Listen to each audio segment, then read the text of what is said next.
If you're not already subscribed to this YouTube channel, go ahead and hit the subscribe button now, along with the bell icon so you can be notified whenever a new video is posted.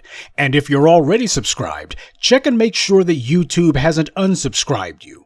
And of course, be sure to give the video a like, as well as share it on your social media. The white supremacists hate that. Now, that said, as the Honorable Elijah Muhammad once told Malcolm, you've got to beware of those cameras. They can be as bad as any narcotic. And when it comes to people who are as attention-starved as some black people act like, it's not an addiction. It's an all-consuming obsession. An addiction is when someone is willing to kill themselves to get their fix. But when someone is willing to throw away the lives of others, even their own family, innocent people they don't even know, when they're willingly cheering on white supremacy to kill other black people, well, there's no drug on earth that can make someone do that. What that is an all-consuming obsession. Now, Shakespeare once said, all the world's a stage and the people merely players. Well, that describes the ethos of the clout-chaser to a T. Problem is, a lot of you here are also low-key clout-chasing, or you're trying to bring that clout-chasing culture here. And I won't have it. Black folks have got a ton of problems, many of which we've been saddled with, but some we came by honestly. Clout-chasing happens to be one of the worst. Every once in a while, you'll get some people who you can tell when something is trending because I have a number of people who say, you should speak on this, you should speak on that. You would think some people have learned by now there are things I'm going to speak on and other things that I won't. But if you want to know why, let me go ahead and give you a quick example. I had a number of people who decided they were going to tell me, you need to say something about Candace Owens and Cardi B. You want me to talk about Candace Owens and Cardi B? Seriously? Okay, then, I'll tell you why you want me to talk about them. Then we'll talk about that. We'll talk about why you want me to talk about them. It's because you're one of those people who values entertainment. You think that what I and the black media do in places like this, you think it's nothing more than politically oriented entertainment. Cardi B and Candace Owens are both immigrants. They both have contempt for us, and they're both pretending to be arguing in our place. There's no sane reason to pay any attention to either one of them. They're not going to do anything, nor have they ever done anything for black empowerment. And when you look at their behavior, both of them, they're both performing for a white audience. That's whose attention they really want. Absolutely nothing Candace Owens has ever done will help black empowerment. And I have a hard time figuring out how an ex-stripper who talks about her crotch forwards the cause of black empowerment either. But some of you, you're fascinated by that. Candace Owens is a walking caricature, a bottom-feeding media whore prostituting herself to whatever right wingnut will throw her a few crumbs. She's a sideshow, and she knows it, but as long as the white supremacists give her a check for spouting their lies, she'll keep doing it. You know, Stacey Dash tried that little hustle too.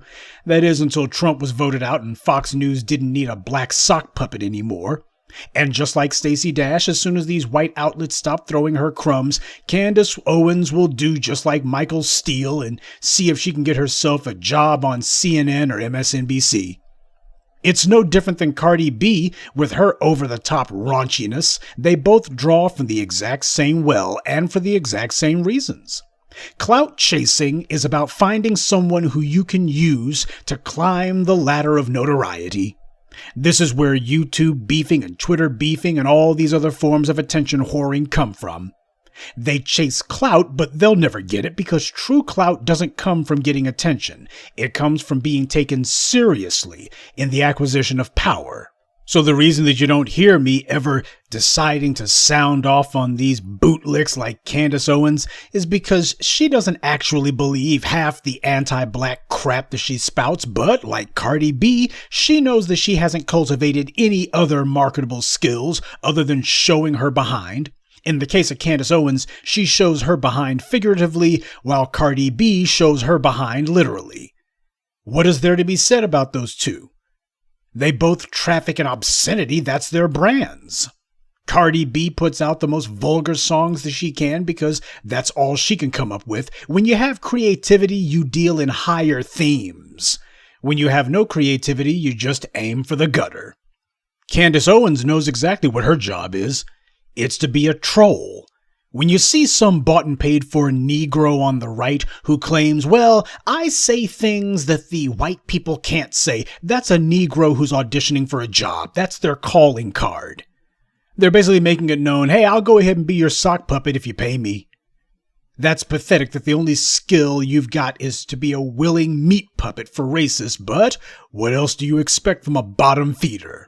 And it will end for Candace Owens the same way it ends for all of these clout-chasing idiots. The same way that it ended for Omarosa, same way it ended for Diamond and Silk, same way it ended for Stacey Dash. These fools just never figure it out. White supremacy has no permanent plans for any of these clowns. But this isn't about these two irrelevant idiots. What this is about is the black folks who keep trying to clout chase by proxy. That's what a lot of black folks have been reduced to. Having given up on having power, wealth, and influence for themselves, they are reduced to the juvenile level of, well, let me watch some idiot who's attention whoring for whatever money they can get. If I can't clout chase myself, I'm obsessed with those who do. This is a mental disease. Because clout chasing means chasing white media attention. Let's be honest about what it really means. When you say clout chasing, what you're primarily talking about is somebody getting attention from the white media, because that's the brass ring of attention whoring. Sure, in a pinch, if the hood rats and dusty dudes have to, they'll settle for getting some retweets and replies from black folk. But those are the minor leagues to them. You haven't really arrived until you get the white media to validate you and notice you, because they've got the most ability to put you in front of the most number of eyeballs. And since black people understand that instinctively, not to mention because of history, white supremacy is not going to give any black person any sort of attention or recognition for something meritorious, because the white media is in the business of trashing our image. So if you know that the white media is not going to give you any attention, especially not wall-to-wall coverage for doing something positive and constructive, well, that's okay. Long as they pay attention to you, whatever they're buying, that's what you're selling, right? That's the credo of the clout chaser. Clout chasers are always looking for the next attention-whoring mountain to climb. They can't motivate themselves to do anything constructive, but they can easily motivate themselves to play these asinine middle school level games. And they will do anything to get a mention on TMZ. They'll help cheer white supremacy on while these racists kill us in the streets. You see, the clout chasers and their ilk, they don't care how many of us die, because they don't care about their own lives. Clout chasers live largely in their own imaginations. They live in a world outside of themselves. To them, everything is basically happening on TV. The gossip sheets, whatever is trending, to them, that's reality. The real world where we live, that's what's fake. Because these people are not able to function in the real world. They rely on white supremacy to create some sort of bubble that they can take refuge inside of. With all sorts of media fantasies furnished for them by white supremacy, they're always performing for the cameras. Their entire lives are nothing but one long out-of-body experience. And where they're concerned, if you aren't getting attention, you don't exist. You might as well be dead. See, none of this stuff that we're concerned about, the real world, none of that is real to them. So when you decide that you're going to ask me to get involved in whatever celebrity gossip is going on, because that's what this is really about. If Candace Owens was beefing with Cornel West, then folks who are calling themselves asking me, you need to speak about this, do a video about this, you wouldn't be even given a damn. And that tells me everything I need to know. I do not make it a habit to speak about irrelevant people. Some of you out there, I guess it's just the nature of what happens when you try to live online. A lot of y'all are going to YouTube and Twitter and Facebook yourselves to death. That's your whole freaking existence. It's nothing more than chasing whatever's trending, because to you, that's the most important thing. And I'm telling you, it ain't. And then you try to drag the others of us into that exact same swamp, and you can't understand why we don't go. Let me tell you something. There are certain names that I mention, and there are others who I have never and will never mention. Now, why is that? Because some of you out there, you like that whole culture of, oh, who's beefing with who? Who's arguing with who? And that back and forth mess, adults don't get involved in that. There's some of these obscene, obscure characters who you might be obsessed with. Due to YouTube or Google or Twitter's algorithms, they may show up on your radar. Doesn't mean they've shown up on mine. And if you're looking for Black empowerment and not looking at it as just another form of entertainment, then you probably don't have time to be looking for someone to give a good speech, which is all Black empowerment is to a lot of people who come here. Let's be honest about that, if nothing else. So that's the first reason you don't see me mention people's names who you might be familiar with, because I don't have time to look up every Tom, Dick, and Harry who's got an opinion. Second reason there are names that you don't hear me say, because I've heard of someone and I did something that most of you don't do. I check out their paperwork. See, that's supposed to be the first thing that you do. Before you go calling yourself listening to anyone, you need to check out their paperwork first. How long have Jason and I been talking about that? You got to do your background checks on people, do their paperwork. Does this person check out? I see how long they've been around. What's their track record? What positions have they espoused in the past? And are these positions consistent with Black empowerment? Just because I agree with what someone says on one particular day about one particular issue doesn't mean they're on Team Black empowerment. You need to learn to recognize when someone is philosophically incompatible with Black empowerment and not just co-sign them because they said one or two things you agree with. This is why so many of you fell for Tim Wise's routine. There's one whose name you've not heard me say before. Something else I do when checking out people's paperwork, I look to see who they associate with. Who do they run with? Who are they cool with?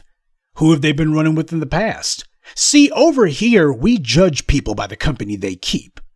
That way, if I see someone get butthurt because a grandmaster teacher like Dr. Francis Cress Welsing doesn't salute the rainbow flag, or someone has spent years helping the Los Angeles DA's office lock up Black people, I'll dismiss their reparations rhetoric as nothing more than the empty clout chasing that it is, a pathetic attempt to try to reinvent themselves because their last hustle didn't work out. In my world, you can't give lip service to Black empowerment and expect that to sway me. And the third reason that you don't hear me mention certain people's names is that you do a background check. You check out someone's paperwork and it comes back blank. They have no track record. Nobody knows them. They just seem to have sprouted up overnight. People don't just come from nowhere, family, unless somebody sent them. So when I check your paperwork and can't find anything that even says you exist, that doesn't make me think that you're just a person who likes to lay low.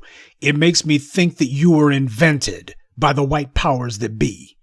Prior to 2004, Barack Obama might as well have been from Mars. Black people didn't know who the hell this guy was. And now we all, of course, horrifyingly understand exactly why it was that this man had no real paper trail of any sort, because he was an invention of white supremacy.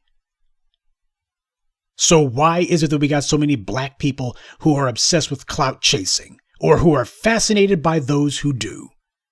A lot of you just want to be entertained. Somebody states their viewpoint well, and that entertains you because you wish you could express yourself that well, but it never occurs to you that someone may be setting you up.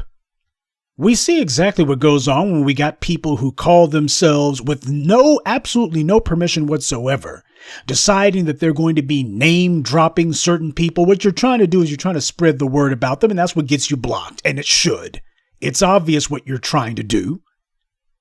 Those of you who engage in this pathetic signal boosting for all these people who we don't know, who have no record of any sort for Black empowerment, absolutely no mention in the Black grassroots. These people have no paperwork whatsoever, but you're sitting here trying to help them gain some sort of following. You're part of the problem. You're trying to legitimize people who are not legitimate. You're trying to give credibility to people who are working against our interests. And if all it takes is a little bit of gab to fool you, then you're too gullible to be around me. Talk is cheap. Standing up for black empowerment is hard, especially when you have to do it long term, and I've been out here over a decade, damn near a decade and a half. I require more than a couple of good-sounding words before I'm going to be willing to endorse someone, and you should have the exact same standard. It's difficult to get me to co-sign someone, and it should be difficult to get you to do the same. I put my name on the line, and I also have to take responsibility if I'm out here leading my people to individuals who are using them, or worse, setting them up. So that's the reason why I'm real selective, real discriminating with whose names I drop and who I don't. Now, one of the things that we teach over here in the B1 is that we do not let the white media tell us what to think. When the white media calls itself trying to inform our views or trying to get us to back somebody, we look and go, okay, if the white media brought this person to us, that's 3 red flags right there. A lot of you don't know how the white media operates, or you don't pay any attention. And that's a shame if you've had the black media telling you exactly what the white media's playbook is, and some of you apparently weren't listening. So allow Professor Truth to school you on how the white media manipulates the viewers. Part of how the white media manipulates their viewers is by framing their stories. Framing means they tell you what to think about whatever it is they're going to cover before they even tell you what it is. They do this through the introduction for their news pieces, or in the case of written material, through the lead paragraph. It's the same thing.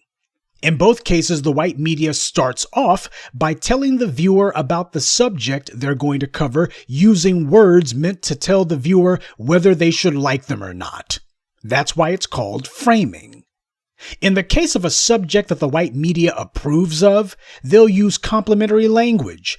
Or if it's some sort of political entity or what have you, they'll describe them using sympathetic language. On the other hand, if the white media doesn't approve of the person or group that they're about to trash, then they'll start off their news piece by using derogatory language, calling them controversial, troubled, or otherwise making it clear that argument and turmoil follows wherever this person or group goes. They're going to make it very obvious that they're discussing something that's trouble. They're going to say that before they even tell you the name of who it is that they're covering. I'm sure some of you who are paying attention notice that the white media will start off its pieces saying things like controversial spokesperson or controversial individual ABC, or more fallout from the comments of XYZ, or disgraced or controversial or embattled or criticism is leveled at. They start that off before they even tell you the person's name. That's deliberate. Noam Chomsky talked about that in The Manufacture of Consent. One of the ways that the white media manipulates people through emphasis and tone. They take up a hostile tone with whomever it is that they're about to cover. This is how the white media manipulates what people think. This is how the white media tells people what to think. What to think of an individual or a group or a movement before they even start reporting on it. The white media is pure propaganda, and you need to understand the tactics and methods that they use. They've gotten it down to a science, weaving it into their material, and it flies right by a lot of you to the point that you don't even know that it's propaganda. You don't even recognize what they're doing.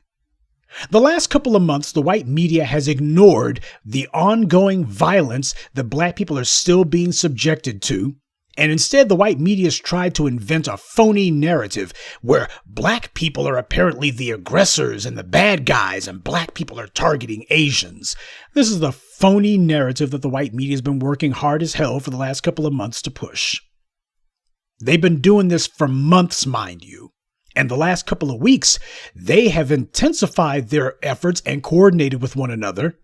Every time you look up, you got the white media, usually in a loop, showing the same 3 or 4 black men and claiming so-and-so hit an Asian person, so-and-so assaulted an Asian person, etc., and making sure to show their picture. See, whenever some white guy shoots up, say, a grocery store, it's like prying teeth to get the white media to show you any pictures.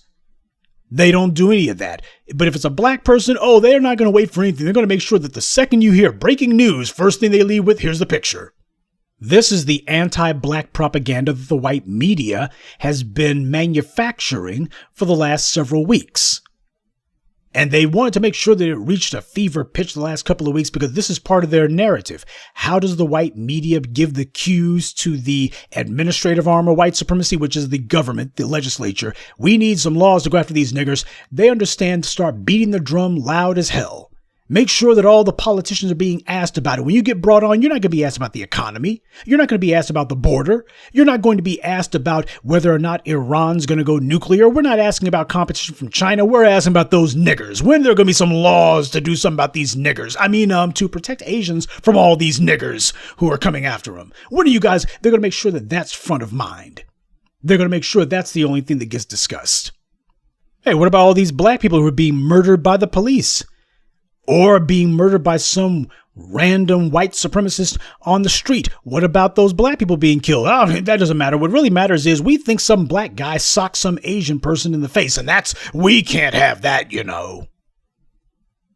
But in the middle of this white media orgy of phony coverage, all of a sudden you get Joe Scarborough and Mika the bigot Brzezinski who suddenly remember that black people are being mistreated. Now to the concerns of another community that too often feels unprotected and the group that's stepping up to do something about it. And Mika herself begins their puff piece by saying, quote, "Now on to the concerns of another community that all too often feels unprotected and the group that's stepping up to do something about it." Now, listen to that language. Another community that all too often feels unprotected. See, those are weasel words. You hear the part about feels unprotected, and main point that she makes is, well, they feel unprotected. All too often they feel. See, with the Asians, they don't say, well, the Asians all too often feel unprotected. They say they're not being protected. These niggers are coming after them, and when are we going to light these niggers up? That's what they do. But with black people, it's, well, on to the concerns of another community. You couldn't say black community? Because with the Asians, they don't make it vague like that. They come right up the middle. They want you to know exactly who they're talking about. Black people, on the other hand, well, they could be talking about the Amish. They could be talking about the handicapped. They could be talking about the one-eyed, one-horned, blind, purple people eaters. We're not going to be specific. But considering how they've been demonizing black people for the last several weeks, now all of a sudden they bust a 180 and say, oh, we just forgot. Black people feel completely and thoroughly unprotected. Oh, we totally forgot while we were busy demonizing them. And then she says, the group that's stepping up to do something about it. Man, now that tells you, before they even tell you who they're talking about, before they even tell you what the subject is, they're starting off by saying, yeah, this community feels unprotected, but there's a group who's stepping up to do something about it. Man, that's some heroic sounding language there. That's laudatory language. Have you ever heard them say anything like that about any black person before? Because I'll tell you right now, there have been instances where black people have stood up to police violence, but the white media didn't sit there and laud them, didn't sit there and praise them, didn't say, well, they're stepping up. The black community feels unprotected, and this group's stepping up to do something about it. They've never done it before. Mika Brzezinski and Joe Scarborough damn sure have never done that before, but they're doing it here. Doesn't that seem just a little suspicious?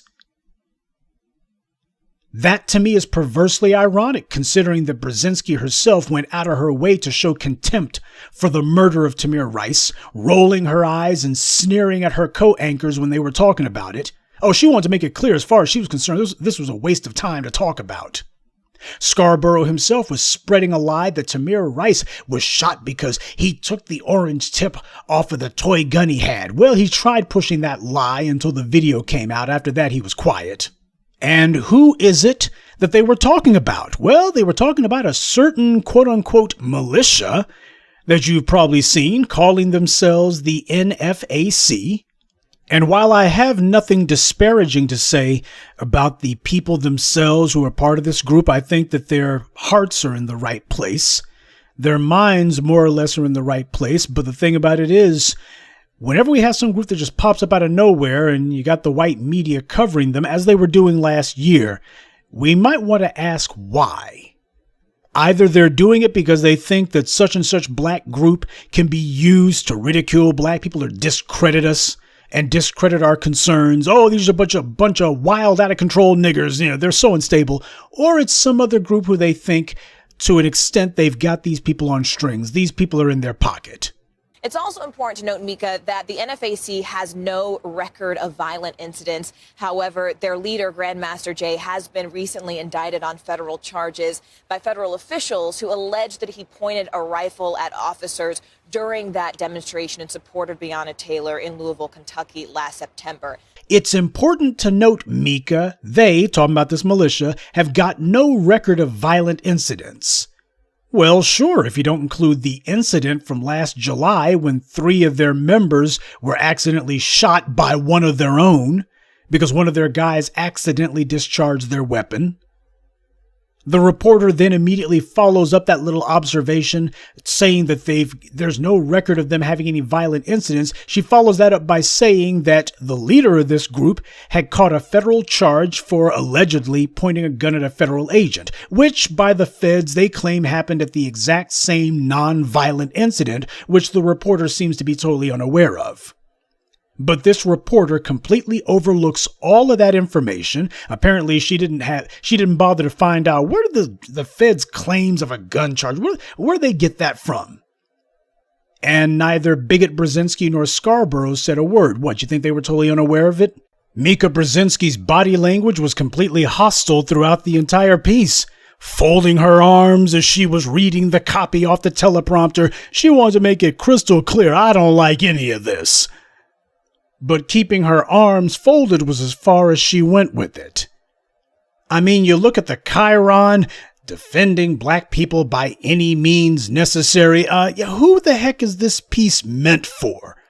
Obviously, this is meant for a different audience than the usual white people who watch MSNBC, who they cater to. Obviously, this is meant for a different audience.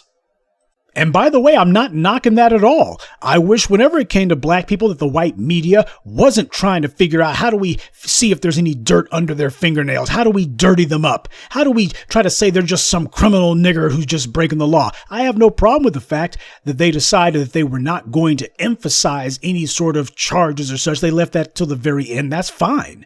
But my question is, why don't they do that for black people all the time? Because this is pretty much the only time I can think of that they've done something like this. And I have to wonder why. I could give less than a damn about the gun charge, though I do care that 3 black people were shot, and apparently shot by one of the members of the group. I do care about how that circumstance happened. The point that I'm making is that this story smells and sounds to me like a trial balloon. This was some white media theater being put on to build confidence, to build up this group's profile.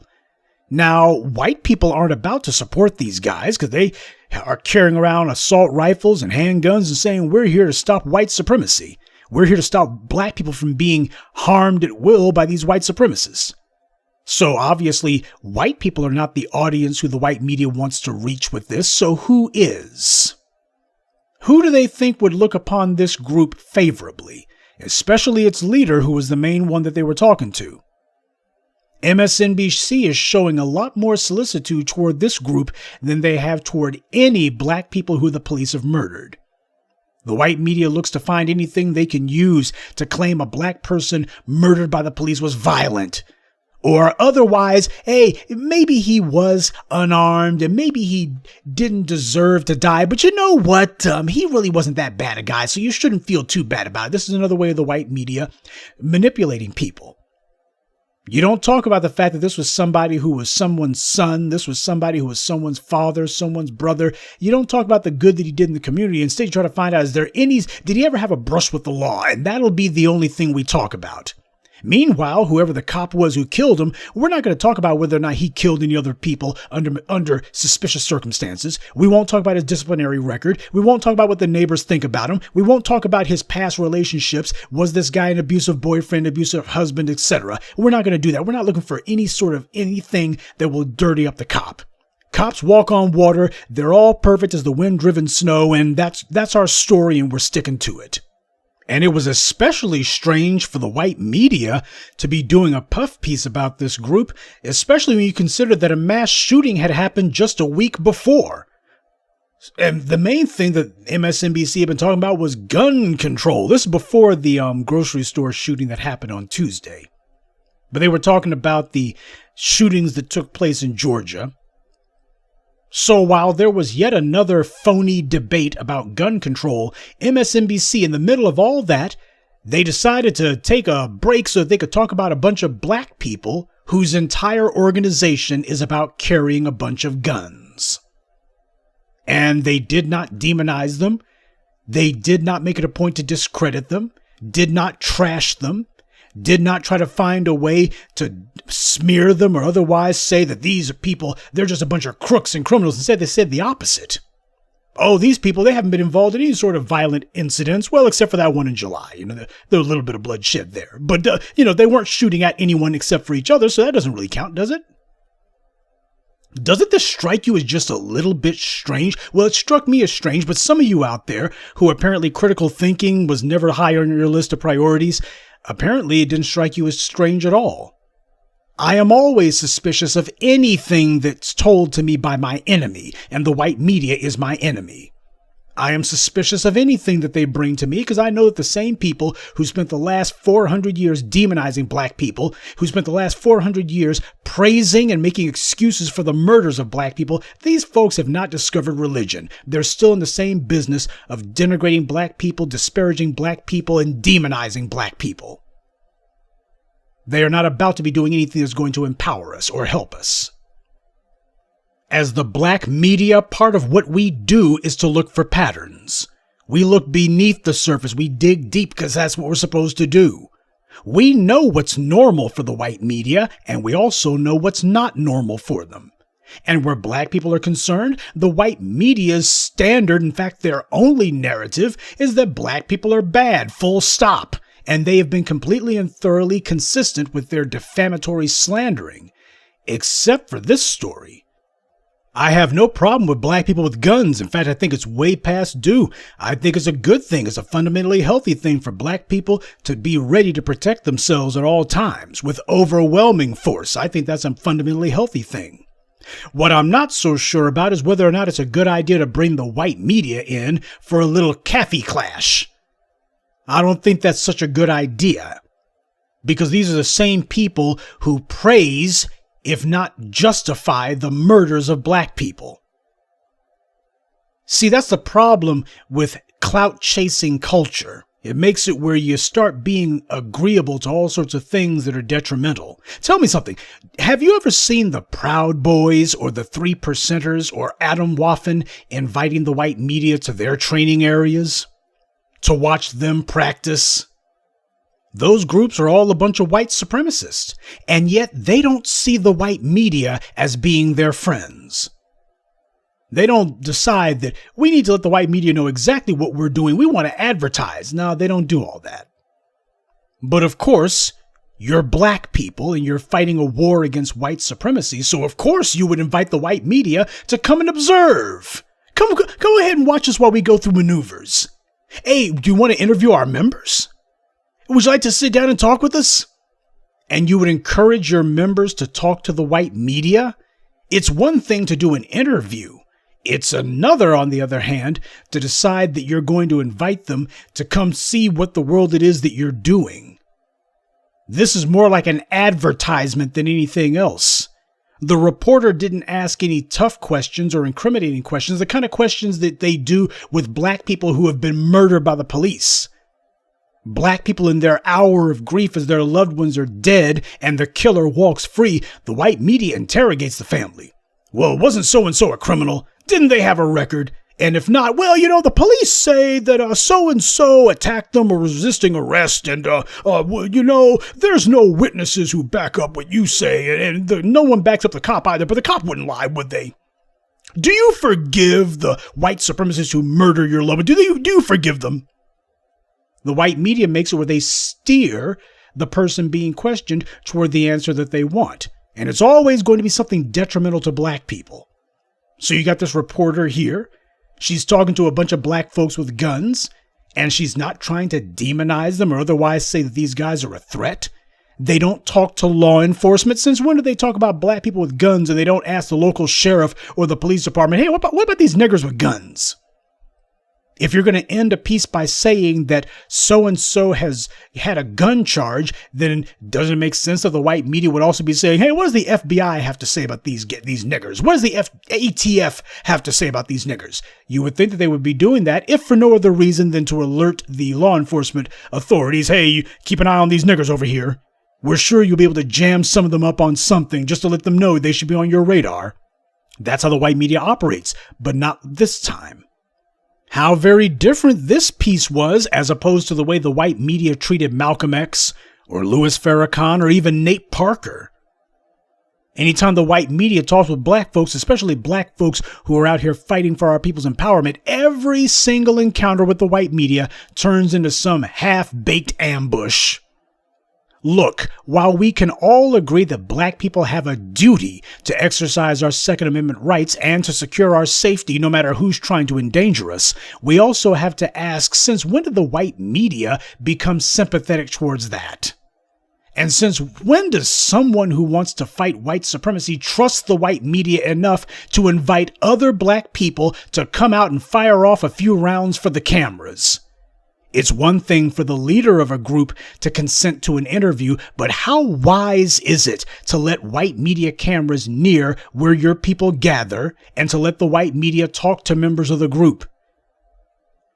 It's one thing to say, hey, if you got to talk to anybody, you talk to me. You don't talk to anybody else. You want to get your views on this, you can come talk to me. Instead, it's like, oh yeah, go ahead and talk to everybody. That's fine. Since when is the white media our friend? What have they done to earn any trust from black people on any level? I would think that if someone is fighting for their survival, they would want the white media to have zero information about them. That's why you've heard me use that old U.S. Navy slogan, run silent, run deep. That's an old expression among U.S. submariners. If you're on a U.S. submarine, chances are you've heard that expression, run silent, run deep. That's what you're supposed to do. Family Gil Scott-Heron said it 50 years ago, and it's still true today. The revolution will not be televised. But apparently some of us didn't get the memo. Inviting the white media near anything that black people are doing is inherently dangerous. Dr. John Henrik Clarke talked about how dangerous that practice is.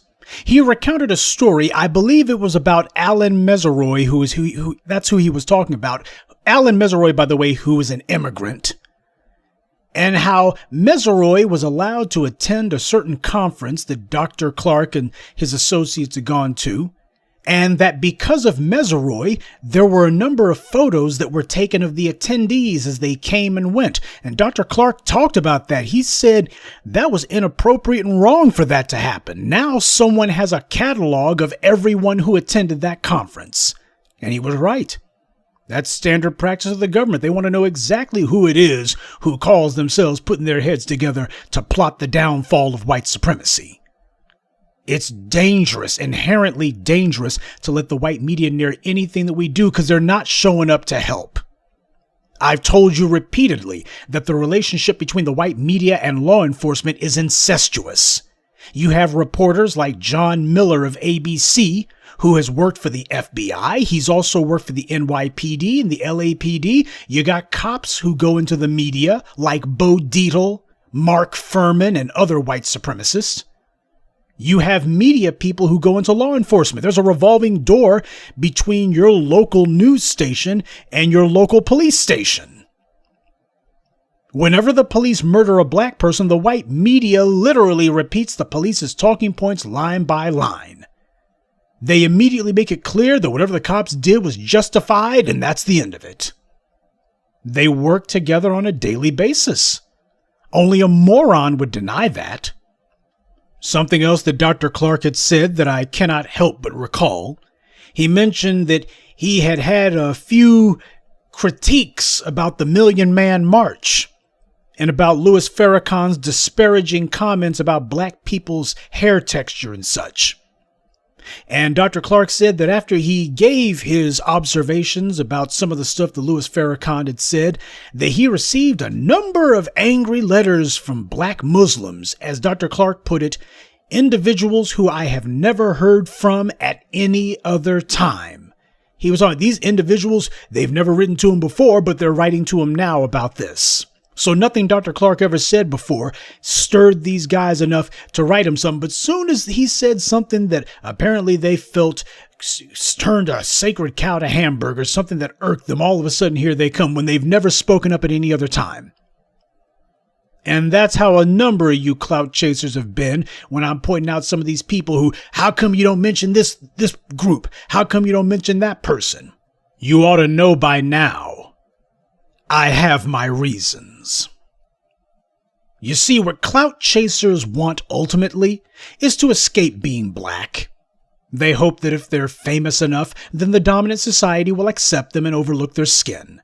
This never works, but when people have taken refuge inside a dream world and rejected the real one, no amount of evidence or common sense will get through to them. But for those of you who keep making it a habit that you're going to be trying to help somebody raise their profile by mentioning them in my comment section, or you're going to be name dropping and such because you're trying to help somebody else get some momentum, just understand that's an easy way to get yourself blocked. Real easy. So you might want to check yourself. See if you've been playing along with the clout chasing game. To encourage and enable clout chasing, that makes you as bad as the clout chaser themselves. Too many of us have been conditioned to live vicariously through other people. This is why black folks in particular disproportionately watch sports and entertainment. We're trying to live through LeBron and Beyonce. We don't reach to achieve, so we're lacking in spirit. Some of us will support people whose only achievement is getting attention, and if they claim that it's for some loftier purpose, say reparations or to stand up to anti-black violence, then you'll talk yourself into supporting it and make excuses for doing so. Whenever the white media or some individual that you don't really know like that makes some assertion, first thing you're supposed to do is to consider the source. Now that might be unappealing to people because that requires you to do some homework. But you know, over here in the black grassroots, we're supposed to have strong minds. Doing homework is not supposed to be something that makes us immediately go, oh, that's too much. When you see the white media reporting on some black person and the white media is not trashing them, that's supposed to be 3 red flags. The white media played up the A-dunce clowns, gave them write-ups in the Times and ABC. Mushmouth told you that ideas like baby bonds were not reparations and wouldn't do anything to close the racial wealth gap. But then a few months later, Mushmouth is mumbling some narration for a Democrat-supported group, and he's praising baby bonds as a way to close the racial wealth gap. Maybe the Democrats offered him a job. Clout chasing is at the core of a number of maladies and dysfunctions that we suffer from. You need look no further than your local church to see the pulpit pimp who happens to be clout chasing. Why is it that we don't show black baby boomers any respect? Why is it that young black folks or even folks who are creeping into middle age like the Gen Xers don't show the black baby boomers any respect? It's because they've been reprehensible. You see these old boomer black men in these churches shucking and jiving and dancing with Joe Biden. These men are in their 60s and 70s. That means that 40 years ago, when Biden was sponsoring racist legislation like the 1986 Anti-Drug Abuse Act, these old men were in their 30s then. Exactly the age that laws like the 86 Drug Act were meant to target them. 25 years ago, when Biden himself wrote the 94 crime bill, these elderly old black men, they were in their mid to late 40s. They and their children were being targeted by that. Yet here they are, with one of the primary architects of the playground to prison pipeline, and they're just dancing and laughing and yucking it up with them like he's their best pal. Biden used his position as a senator and later as vice president to fight a 40-plus year-long jihad against black people, and these bastards reward him by hanging out with him and trying to help him get into the White House. All this does is to teach white supremacists like Joe Biden that they can lock black people up, they can talk about us like dogs, and not only will black people be so silly as to forgive them for this, they will actually fight to reward the white supremacists for all this abuse. And why would they do that? What possible justification can you have for helping a lifelong racist like Joe Biden get into the White House? Well, it's just so you can say that you had Biden in your church and you got to take a photo with him. You have to wonder how many of these wrinkled up morons went to prison because of the laws that Joe Biden wrote. How many of them have children, siblings, or relatives who went to prison because of the laws that Joe Biden co-sponsored or wrote? And you know, as many black people have been sent to prison the last 40 years, there's a lot of these geriatric goofballs who have personally suffered because of Biden and whose families have been destroyed because of him. But they don't care at all about that because what really matters to them is bragging rights with the other geriatric do-nothings on the plantation. See, when you've decided to chase clout, there's no bottom you won't stoop to. Prison, economic deprivation, even being killed. Watching those around you, innocent people being murdered, that doesn't snap you out of your narcissistic daydream. These things no longer count as abuse in your mind anymore. What matters is whether you can one-up some other unimportant idiot. And if black people die as a result, well, as so many of these morons told TBA on his broadcast, well, those black people, they was guilty, you know.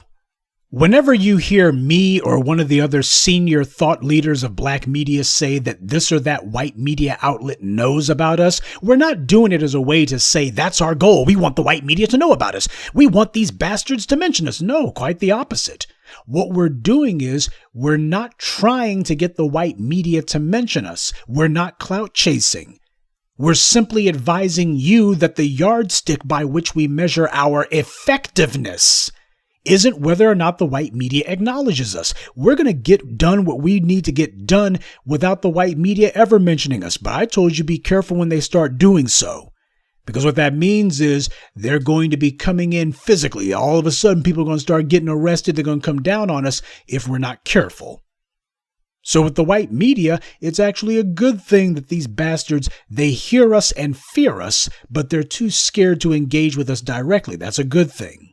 That is a net gain for us. That's the point you're supposed to take away from it. Not, ooh, we need to work harder so we can get the white media to mention us. I don't want the bastards to ever mention us. They're not the ones we're trying to reach. They are irrelevant to what it is that we're doing. The point that we're making is that our message is getting out regardless of the white media's attempts to pretend we don't exist or to otherwise try to low-key take shots at us. Remember on Joy Reid's show or whoever that cross woman was? Oh, they mentioned FBA and they mentioned reparations and they said anyone talking about reparations or anyone mentioning FBA, these people, they're Russian bots. They were trying to undermine and weaken support for reparations on our tangibles before we had even gotten out of the gate. But what they didn't realize was we were already out of the gate. They may not have known or they were too scared to acknowledge it, but we were already out of the gate and halfway across town by the time they said, somebody close them barn doors. Problem is, so many black people are thirsty for some attention from the white media, desperate to get the white media to acknowledge they exist, that they'll pretend to not chase white media attention. That is, right up until the moment they think they can get some white media attention, then all of a sudden, why don't you guys come and see me and all my friends? The white media is the official mouthpiece for white establishment power. That's who owns and controls them and whose interests they operate in. And when you show them that you crave attention from the white media, you're declaring that they're the ones in charge, and they will use you against your own people. White media attention is no substitute for power. The white media does not and should not decide who is legitimate in the black grassroots. That's what they've done for over a century. They choose some Negro you never heard of, some chump who they've got on the payroll and who's already pledged eternal allegiance to white supremacy and will lie to you, use weasel words and then turn around and tell you to your face, I'm not going to do something that's only going to benefit black people. No. Or like Obama, well, there's nothing I can do. You see, you guys just think the president has a lot of power. Really, there's nothing I can do. Until you start talking about immigrants or the LGBT community, or what have you, then all of a sudden they can get things done. Black people being murdered in the streets, and well, there's no way we can get legislation just for black people. The white media invents a phony rash of attacks against Asians, claiming that black people are behind it. All of a sudden, Kamala Harris and Joe Biden in the U.S. Congress are looking and going, we need to get some laws on the books. We have told you and told you and told you and will keep telling you that anytime you see the white media talking about some black person or black group and they aren't attacking or discrediting them, that's because they're probably on the take. We should have no patience for clout chasers or the fools who try to support them. This is how so many of us wind up falling prey to these characters. Someone can be working to help the LADA's office lock up black people one minute, even dressing up as a convict in Prison Orange for a so-called party, and then the next minute they're calling themselves a Emmy-nominated producer. They'll bend over backwards to help a professional narcissist like Byron Allen push a lie that his lawsuit hustle that he has something to do with black people. When in reality, Byron Allen spent over a decade now using false claims of black inclusion in order to get white media companies to carry his shows and hustle up some licensing fees for the dreck TV shows he peddles. He files these lawsuits claiming the sky's gonna fall unless black people get behind me and, help me get some pictures from the media that shows, oh, black people are with me. Or they're gonna put y'all back in chains if you don't support my lawsuit. Y'all all going right back to them cotton fields again if you don't support my lawsuit. That's what he says. That's what he tries to present his lawsuit as having that much importance. And as soon as he gets Comcast or Viacom to settle with him for a lot of money, he goes right back to doing interviews with the white media again, bragging about how he's a media mogul.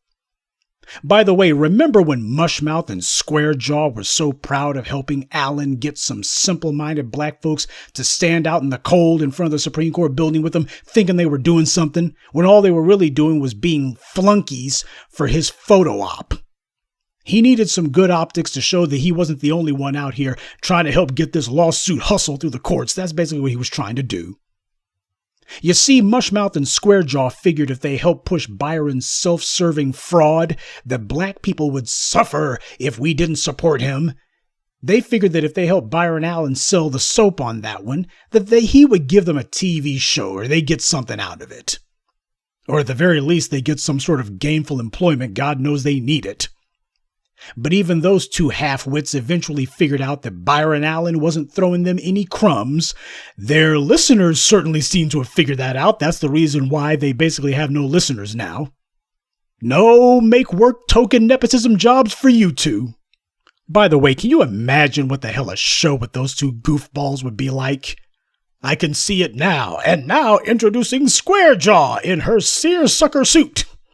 And she's joined by her sidekick, her trusted pal, Mushmouth. We coming! We coming! I swear, this crap writes itself. Of course, their situation wasn't helped by the fact that their followers began to stop following them and started asking what these two were getting for all their shameless bootlicking. Well, we see what the answer is now, nothing. I guess that's the reason why they stopped talking about Byron Allen. Oh, by the way, just in case anyone cares, Byron Allen settled that little lawsuit. The one that was supposed to put black folks back in chains if he didn't win. And black people were going to lose any and all rights in America if he didn't win his suit. He settled that suit with Charter and Comcast. They're going to carry his pathetic little shows, but they won't be carrying anyone else's. So, just like all the other lawsuit hustles that Byron Allen has done before, the only person who benefits from his lawsuits are Byron Allen and his white wife.